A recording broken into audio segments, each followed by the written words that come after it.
Анам жалғыз, әйеліммен сыйыспай жатыр. Сондықтан бөлек шығып, әйеліммен бөлек тұрып, анама келіп кетсем бола ма? Сізге бір оқиға есіме түсіп тұр. Ерте уақыттарда бір уақиға айтылады. Бір адам жол жүріп келе жатып, бір құмыра тауып алады. Құмыраның ішін бүйтіп шығып ашып қараса, бір алтын теңге бар екен. Бір алтын теңге бар екен, қуанып кетеді. Осы бір алтын теңгеге анама сүт әперіп, бір көңілін көтерейін деп, ойлап дұға жасайды, разы болады. Сол кезде қолындағы құмыра салдыр ете түседі. Ашып қараса, еңкейіп ішінен үңіліп, қолын салып қараса, 9 алтын қосылып, 10 алтын болып тұр екен, 10 алтын теңге болған екен. 10 алтын теңгені алып және қуанады. Ей, Құдайға шүкір.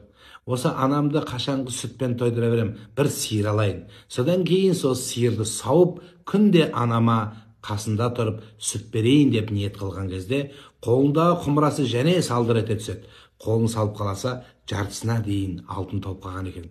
Ей Құдайым, өзіңе шүкір еттім, тоба еттім. Анамның үйі салқын еді, аяғынан сызететін еді. Үйді ремонттап, бір жақсы халге жеткізіп қояйын деген кезде тағы салдыр етті, жартысынан аса түсті.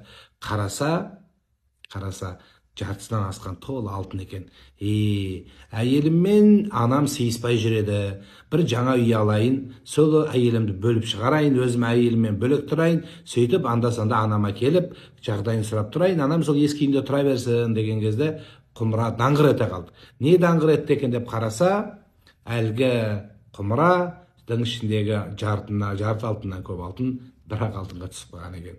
Сондықтан, құрметті ағайын, дүниеңіз берекелі болсын десеңіз, анаңызбен, әкеңізбен тұрыңыз.